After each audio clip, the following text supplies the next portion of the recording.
J'invite à me rejoindre sur scène Elisa Vedeka et ses protagonistes. Venez.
Ah ouais, ça va être dur.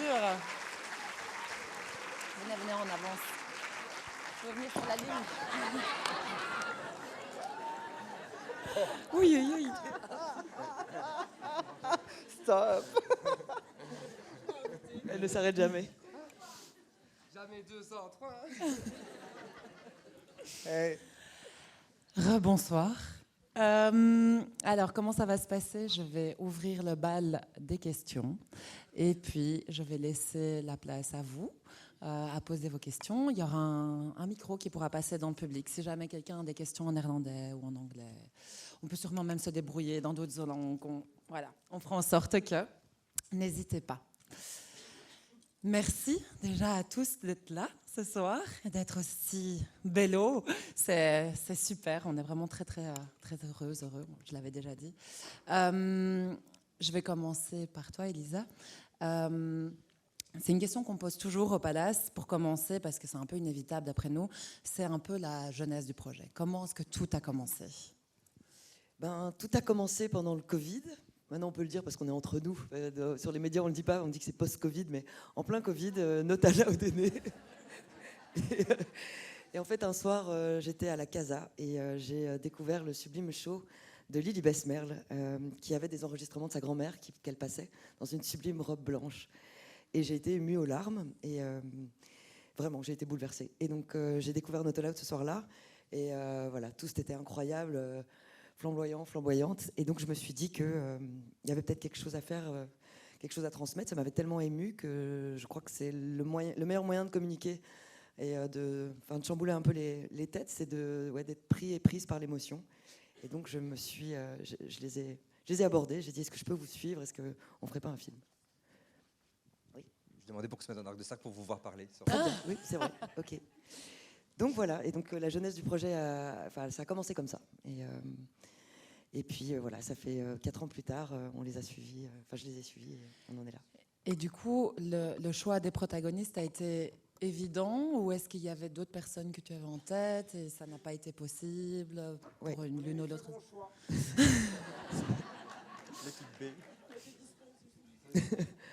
Non, mais c'est une très bonne question parce que ça a été très dur. En fait, Notala, au début, j'avais envie de les suivre tous. Ce collectif a duré un petit temps et après s'est démantelé. Mais c'est rigolo parce que oui, au début, il y avait beaucoup plus de personnages. Et malheureusement, on a, face à la Fédération Wallonie-Bruxelles, c'était un peu compliqué. Apparemment, c'était pas très convaincant de suivre autant de personnages. Et puis c'est vrai que on avait même pensé à un moment donné faire une série, un épisode par personnage. Mais bon, je crois que j'en étais pas du tout professionnellement capable. Donc voilà, on a dû réduire effectivement le nombre de protagonistes. Okay. Oui. Et du coup, je retourne la question à vous. Est-ce que c'était évident pour vous de répondre oui à la demande d'Elisa? Est-ce que vous vous êtes posé la question, est-ce que je veux bien faire partie de ce projet, ou vous avez tout de suite dit oui? Est-ce que vous avez eu des doutes? Non, je ne vais pas la faire. C'est qui, Elisa? On a passé 3 ans, 4 ans, avec Elisa qui nous suivait, qui nous filmait, et on a commencé une blague entre nous. C'était de faire des regards caméra et de demander qui était cette personne qui nous filmait. Voilà. Un jour, Elisa nous a demandé d'arrêter. Voilà. Mais c'est parce qu'on t'aime. Mais en fait, je sais plus c'était quoi la question. Mais non, voilà. En fait, je crois que c'est une relation de confiance qui s'est installée petit à petit, où Elisa nous a parlé de son projet, mais à force de venir au show, on s'est juste pris confiance les uns aux autres, et c'est devenu une amie, et on a construit ce projet ensemble, quoi. Est-ce que vous avez eu des peurs par rapport à vos familles, peut-être, de leur demander de participer comment ça s'est passé? Ah bah ouais. Ah bah, moi, je me suis, pas littéralement, littérairement chié dessus. Je sais pas si on dit ça. En fait, il y a quelque chose qui est... la scène et la caméra, je ne les comparerai pas sur tout, mais là, il y a un endroit de...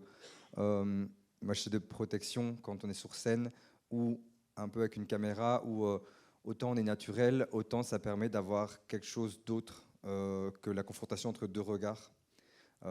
Puisque moi, ce que j'ai dit à mes grands-parents, c'est beaucoup plus long que ce qu'on voit là. Il y a plein de choses, j'ai jamais rien dit, tout ça à mes grands-parents avant.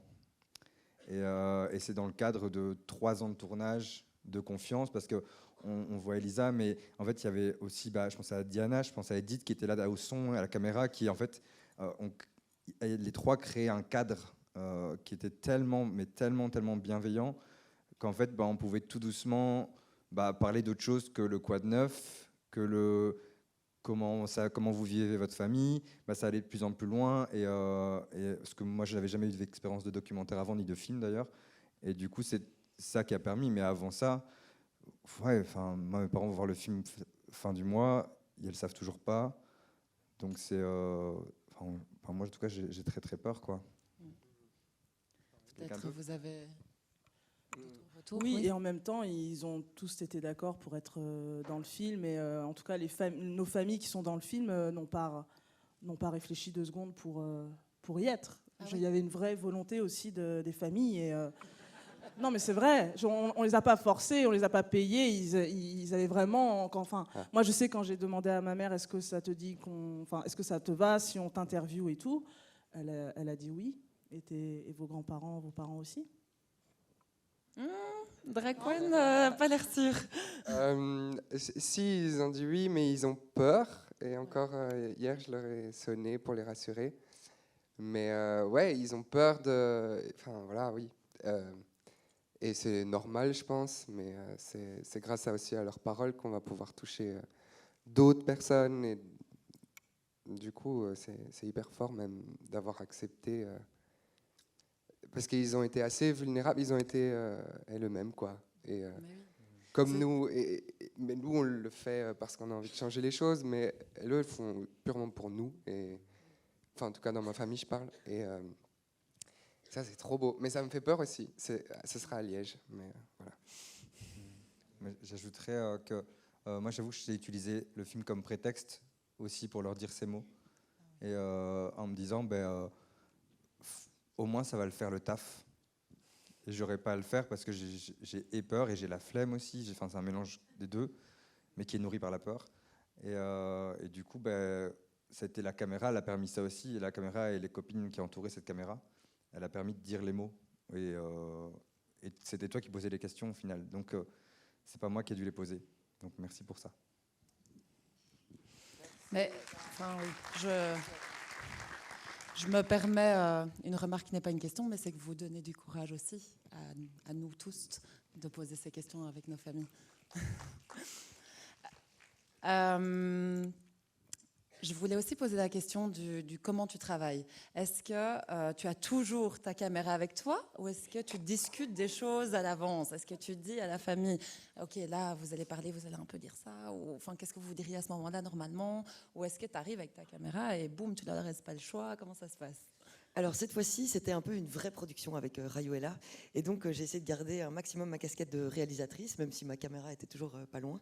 Et donc du coup, j'ai collaboré avec des super DOP, donc Diana Voss, Camille Sultan, Maxime Laousse et moi, effectivement, de temps en temps, quand elle n'était pas dispo ou en deuxième cam. Et oui, il m'est arrivé en fait de parfois venir. C'était pas prévu parce que je sentais qu'il allait peut-être avoir quelque chose, mais globalement, justement parce que ça a été un long processus, l'idée c'était quand même un peu de goupiller certains moments pour que Yael puisse respirer, Yael sache qu'on était là avec une équipe pour filmer. Voilà. Okay. Merci.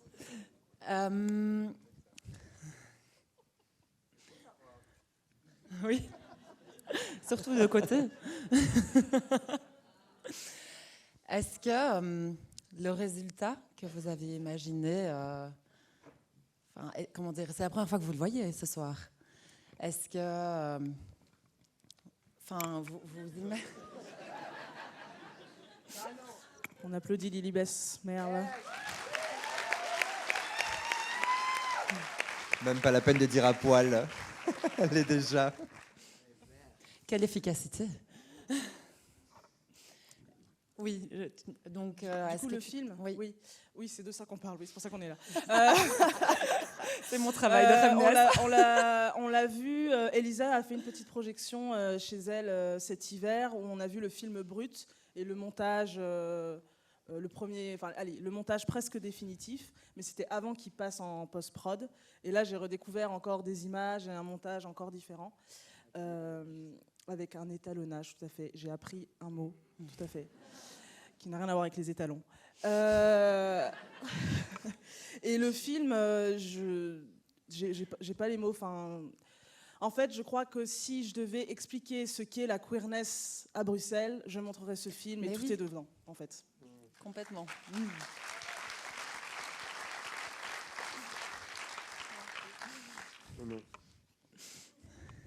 Et du coup, Lilibet, entre-temps, tu es partie vivre à Berlin ou tu vis encore à Bruxelles? Eh bien oui, je suis parti pendant un an.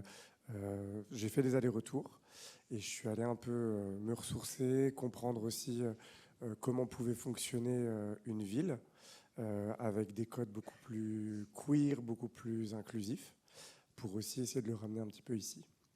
On va voir comment ça va marcher, mais ça m'a guéri. Je dois vraiment dire que ça m'a permis d'être en vacances un petit peu. Notamment parce que là-bas, à Berlin, c'est une ville qui va vraiment parler anglais. Et en anglais, le genre n'existe pas dans les phrases. Donc tu ne te fais pas mégenrer.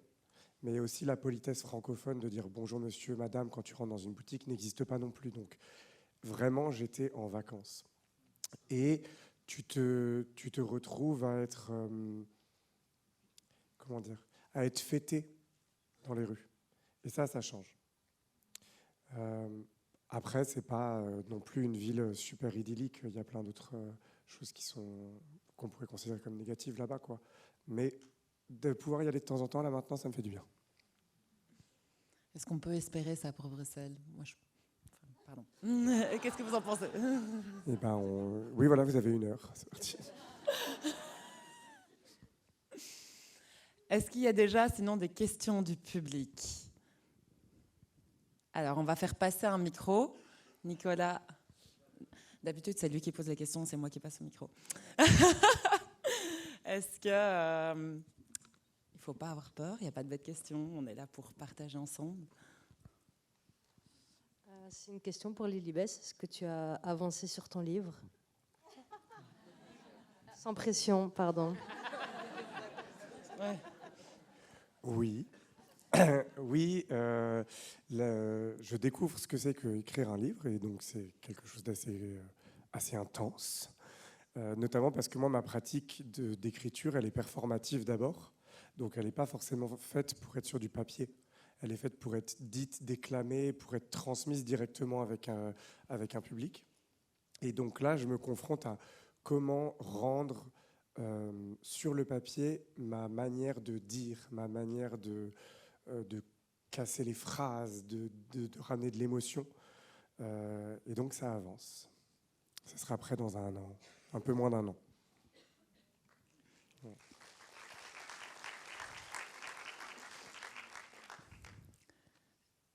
Une autre question? Ah, il y en a une là-bas sur le côté à ta droite.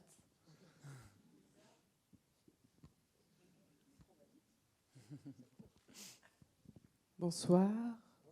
Bonsoir. Bravo. Merci. Et alors, ma question, c'est particulièrement pour chaque personne, quelle était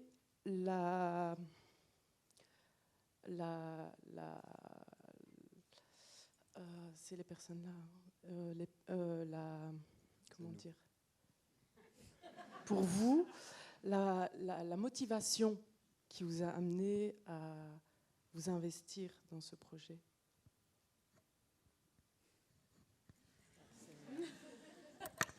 C'est pas l'argent, ça c'est sûr.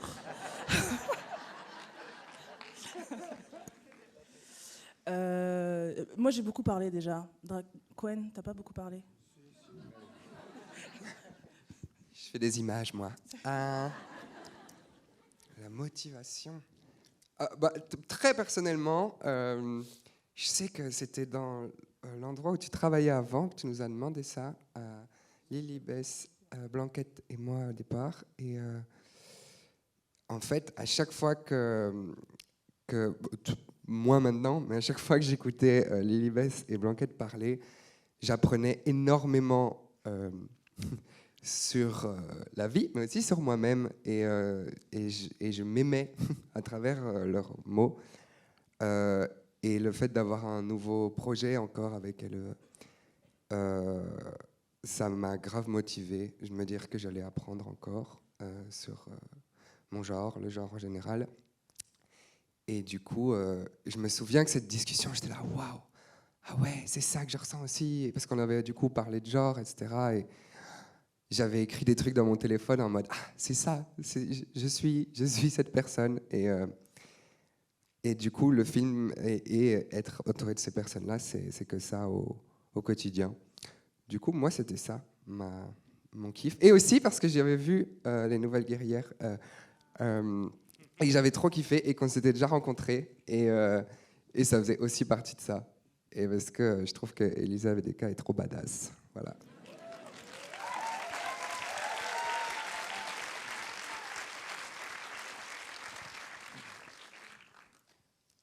Oui, non mais oui, c'est vrai, enfin, quand Elisa te demande est-ce que tu veux faire un film avec moi, bah oui. Enfin, j'ai que ça à dire. J'ai faim, en fait, j'ai pas mangé depuis midi, j'ai super faim. Moi, je pense qu'il y a une part où il y avait aussi c'est trop stylé d'être dans un projet d'une personne. Enfin, moi, je t'ai connu dans un autre monde. Elisa, on est dans la pub ensemble il y a 1000 ans. Quand on était deux pauvres merdes qui bossaient dans la pub. Révélation. Et il y a un truc où ça me touchait de faire ça avec toi et avec les personnes avec qui on avait galéré dans toutes ces scènes et aimé toutes ces scènes squat. Donc il y avait un moment, c'est trop stylé en fait de se lancer dans ce projet-là. Et après, au fur et à mesure des années, on a oublié. Enfin, il y avait un truc où ça devenait normal que Elisa te dise, ça vous dit que je passe à ce playback-là et on prend un petit temps, on filme ce que vous voulez et on y va quoi. Et du coup, ça devenait un peu. Moi, j'ai pas senti que la caméra elle s'allumait forcément à chaque fois. Il y avait des moments, oui, quand je suis dans mes grands-parents, mais sinon, ça devenait une habitude, un petit peu, cette caméra qui se faisait de plus en plus discrète. Donc on a oublié... c'est une caméra, oui. Oui. Si quelqu'un veut faire un 2, n'hésitez pas. Moi, c'est... Tu veux parler ? Moi, ça a été vraiment de me dire que ça allait être un objet pour éduquer. Pour m'ôter, parce que tu te retrouves, quand tu es une personne trans non-binaire, à te recevoir beaucoup de micro-agressions ou d'agressions, et en fait, juste après, à devoir éduquer la personne en face de toi pour essayer qu'elle ne reproduise plus cette micro-agression. Et je crois que c'est ce qui m'avait touché, moi, c'était de me dire, ça va être une manière autre de nous raconter, de nous visibiliser, de aussi voir, c'est vraiment... de nous voir à l'écran, de voir des personnes que j'aurais aimé voir étant enfant, voilà. Et du coup, de me dire, on va ouvrir la discussion. Parce que moi, je suis française et en France, la non-binarité, par exemple, n'est même pas une discussion. Les gens ne connaissent même pas cette chose-là. Et donc, voilà, il y avait vraiment c'était vital.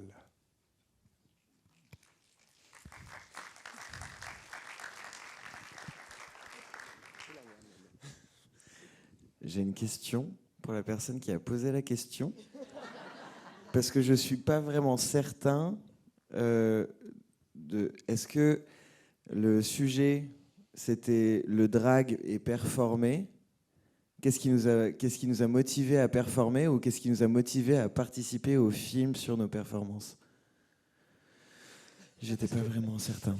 J'ai compris que Elisa, toi, tu as eu l'idée. Et puis, vous avez partagé autour de ça. Et du coup, il y a sûrement pour chaque personne une volonté, une motivation. Oui, c'est ça. Donc, Qui est c'était Donc, par rapport au film. par rapport au film, Oui, du coup. tout à fait. Ok, ça va. J'avais Super. peur que tout le monde était en train de faire un hors-sujet. Merci Baxter. Merci. Merci, professeur Baxter. Je suis là pour ça. Est-ce qu'il y a encore une question? Oui. Il y en a une. Oui. Je te laisse. J'en ai vu une là. Et puis Ça sera après. Bonne soirée. Ah non. Merci beaucoup pour ce beau documentaire. En fait, je me demandais, il y a plein d'images, il y a dû avoir des scènes coupées. Est-ce qu'il y aurait un moment que vous voudriez partager avec nous qui n'a pas pu être resté finalement après la post-prod? Oui, alors par contre, il y a 4 ans de rush, donc c'est vrai qu'il y a énormément de matière. On pourrait faire effectivement, comme dit Joy, 4-5 films faciles.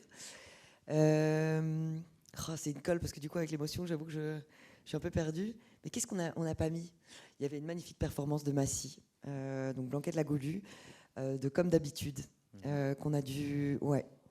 On l'avait fait, voilà, comme les autres artistes à la Vénerie. Et malheureusement, pour des questions de budget, parce que comme d'habitude, ça coûte un pont, voilà, on n'a pas pu l'inclure, mais c'était vraiment magnifique. Merci Claude François. Ce gros con. Oui. Oui. Voilà. Désolée, j'ai pas d'autres trucs qui me viennent en tête.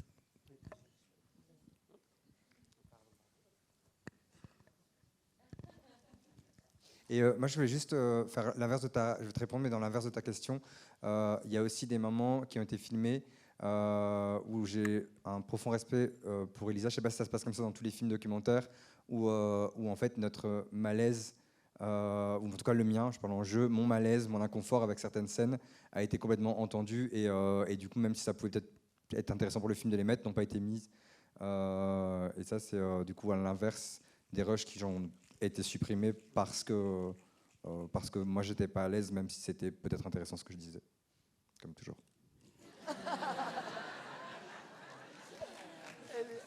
Question?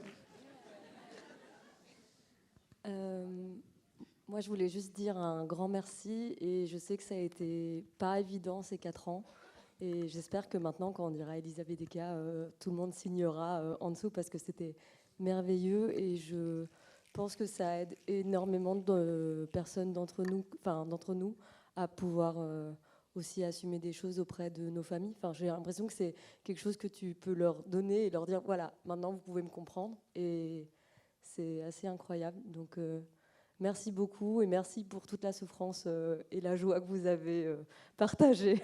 Merci Zoya.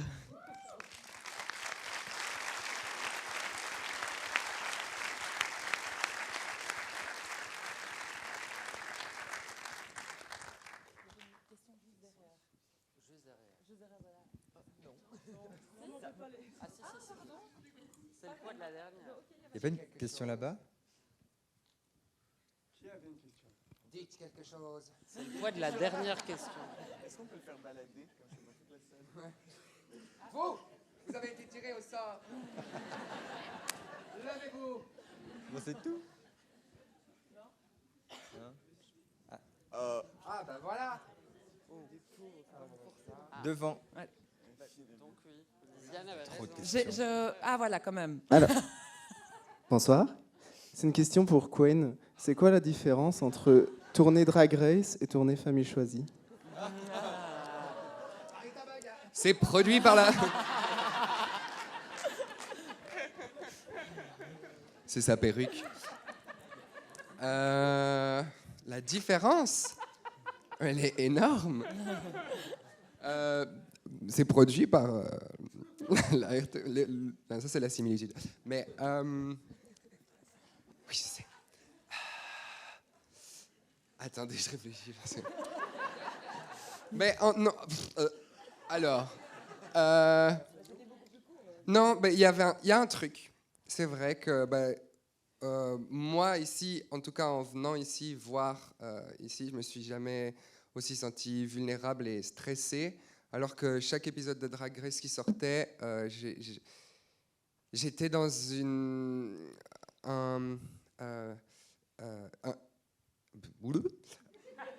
je contrôlais mon image à la télé parce que j'en avais très peur et je faisais pas confiance à la télévision. Et donc je contrôlais, je savais ce que j'avais dit. Il y avait des trucs qui me stressaient et ça me rongeait et ça m'a rongé pendant blindé de temps, c'était pas chouette. Mais ici, il y a un truc où rien me rongeait de la même façon parce que tous, on a été vulnérables, j'étais en confiance. Et donc je peux pas faire de faute ici, entre guillemets, parce que c'est 100% qui je suis et ce que je pense. Donc voilà. Mais du coup, c'est d'autant plus stressant de donner ça. Et ça coûte plus au final. Pas en argent, mais en cœur, de faire ce documentaire que de faire un show télévisé qui est une compétition où tu peux mettre un personnage plutôt que toi à 100%. Voilà. Je dirais ça. Elle fait pas que des images. Depuis que je suis devenue drag queen. Mais du coup, ça m'amène à une question. Si on peut faire, entre guillemets, peut-être un peu d'éducation, comment est-ce qu'on fait, Elisa, pour mettre un climat de confiance comme ça? Quels sont les conseils qu'on pourrait donner pour pouvoir mettre un climat de confiance comme ça sur un tournage pour que d'autres projets comme celui-ci voient le jour? Oui, c'est ça que j'allais dire. En fait, parce que moi, quand j'ai commencé ce documentaire, j'ai fait beaucoup de petites maladresses. Je disais un peu des choses, voilà, un peu à côté. Hein, et c'est vrai que par contre, je crois que ce qui m'a sauvée, c'est pour ça que je crois, vous m'avez fait confiance, c'est que j'ai essayé d'être un maximum honnête, d'essayer de dire quand je ne comprenais pas ou que je ne savais pas. Et j'ai appris grâce à vous. Alors évidemment, j'avais quand même des notions, etc. Mais je crois que c'est ça, c'est être honnête et puis être tout le temps en échange, en communication, faire le film ensemble, quoi. Parler quand ça va bien, parler quand ça va pas bien, montrer des images, parler de nos états d'âme, de nos joies, de nos réussites. Et comme ça, on se fédère, quoi, on se soude et on se fait de plus en plus confiance, je crois. Mais tu fais partie de la commu aussi. Oui, c'est vrai. Enfin, c'est un peu la base. On voit les différences dans les films qui sont faits par des personnes en dehors de la commu, où en fait on apprend qu'en arrière-fond, ça a été un carnage total au niveau des respects, au niveau des contrats et tout ça. Et quand il y a des films qui sont faits par des personnes de la commu, bizarrement, ça se passe beaucoup mieux. Donc, c'est aussi beaucoup ça.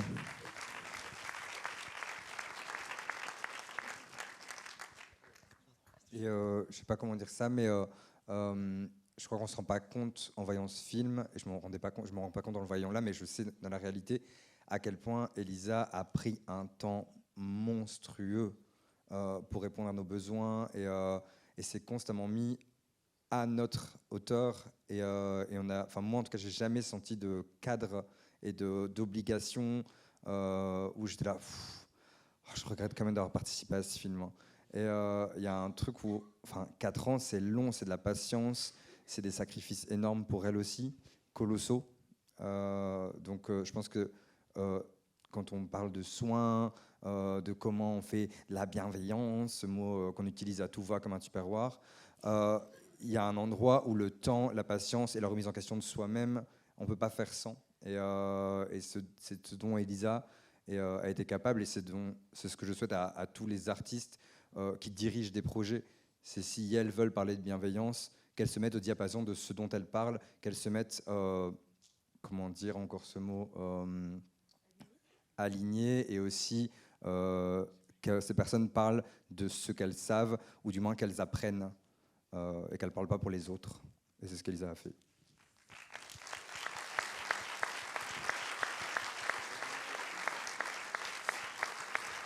Merci beaucoup. Merci. Il y a encore une question là. Peut-être la dernière question, parce qu'après, on va avoir une prochaine séance. Ah, il n'y a pas que nous.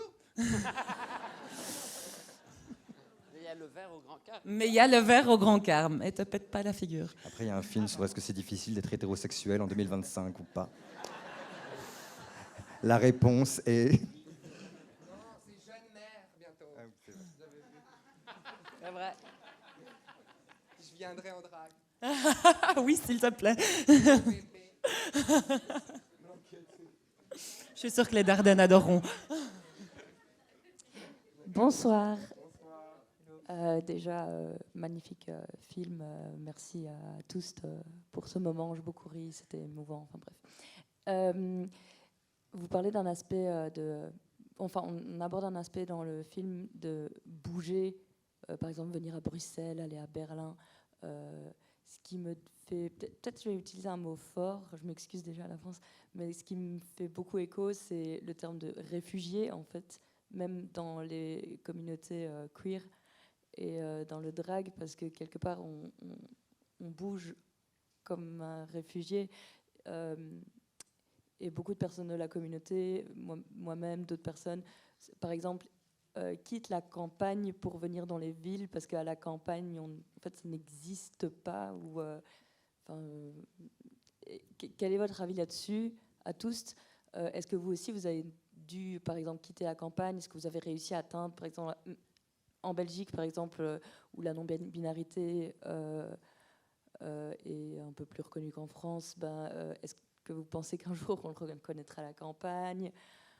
Quel est votre avis là-dessus de manière générale? Parce que c'est, mine de rien, on doit à chaque fois rejoindre les grandes villes pour pouvoir exprimer son identité de genre et tout le reste.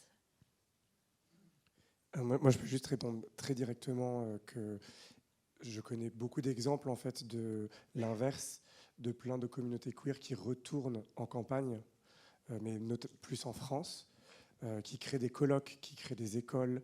Il y a à la Grand Combe, qui est dans le sud de la France, une école avec des personnes trans et racisées, et qui en fait vont venir recréer tout un lien, tout un tissu, vont venir en fait se visibiliser au sein du village.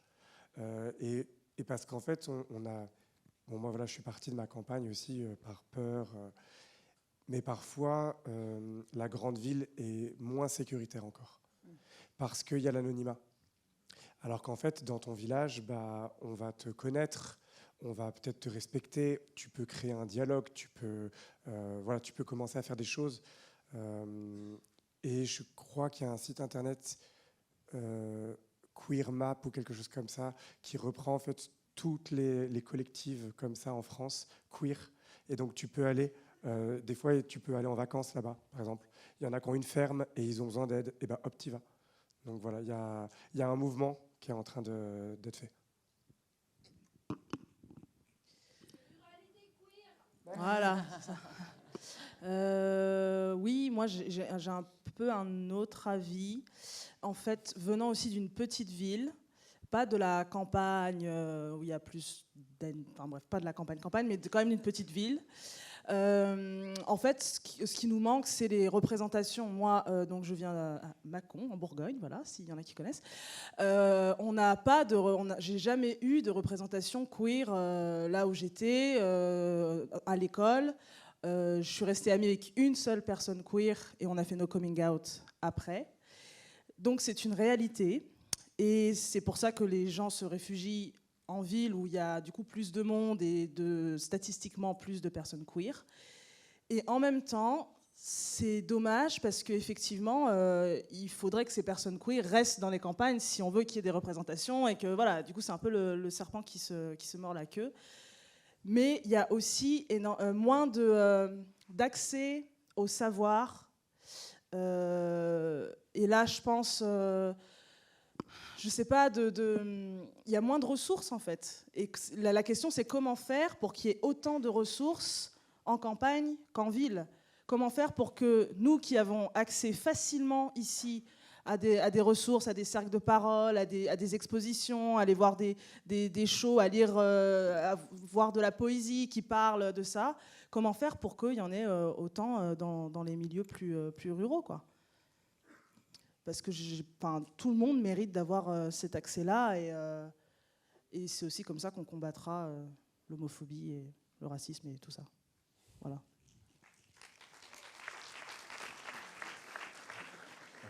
Je ne vais pas répéter ce que vous avez dit, hein, évidemment, c'était très correct. J'ajouterai quelques trucs sur le mot réfugié. Je comprends que tu l'utilises, mais pour beaucoup de personnes queer et LGBT qui vont de Belgique à Belgique, donc de petites villes à grandes villes, je n'utiliserai pas ce terme parce qu'il est souvent coloré, teinté de racisme, et ce n'est pas le cas pour une partie de ces personnes queer qui vont vers les grandes villes. Et je me rends compte aussi en ayant parlé avec mes grands-parents ou avec d'autres personnes, avec des projets qu'on fait maintenant à Ath, à Namur, à Charleroi, qui sont des grandes villes quand même, hein, mais excentrées de la capitale, c'est qu'en fait on existait déjà là-bas et qu'il y a un problème énorme, c'est qu'on n'a pas connecté et on a coupé un lien dans nos communautés qui est normal, hein, c'est que nos histoires ne sont jamais enregistrées, nos histoires ne sont jamais archivées, l'histoire des minorités sera constamment effacée, c'est à nous de le rappeler et à nous de l'archiver. Et en fait, on a oublié que, comme mon papy, il y avait déjà des transformistes à son époque, que lui disait trans, pas genre, l'autre mot qui est pas bien, mais que ça existait déjà et que ce film, il en parle pas parce que c'est que 1h20, je crois, 1h30. Il en faudrait plein des films comme ça, plein de films qui rappellent de là d'où on vient, mais qui rappellent qu'avant ça, il y avait la Mama Roma à Liège, qu'il y a des artistes comme Peggy Lee Cooper qui ont pavé le chemin pour tout le monde, qu'il y a des artistes LGBT qui ont été là, qui n'avaient peut-être pas les bons termes, qui sont peut-être moins acceptés dans nos jours dans nos communautés parce qu'ils font tâche, parce qu'ils n'ont pas le bon vocabulaire adéquat à la mode, mais qu'on a toujours été là dans les campagnes et qu'il y a des gens qui se sont battus et que des shows drag, parce qu'on ne dit pas forcément trans tout le temps, parce qu'il y a des gens qui n'osent même pas se nommer comme trans dans les campagnes, existaient depuis toujours.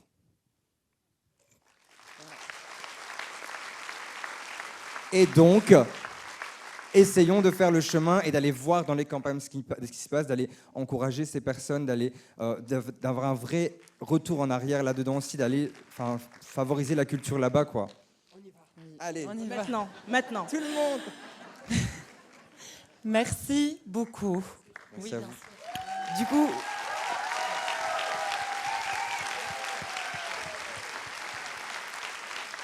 à nouveau, je voulais juste vraiment remercier toute l'équipe du film parce que ça fait 4 ans, ça a brassé énormément de personnes et il y en a beaucoup qui sont là ce soir.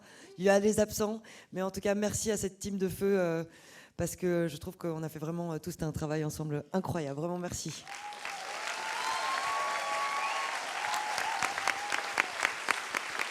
Merci pour vos mots, merci pour tout.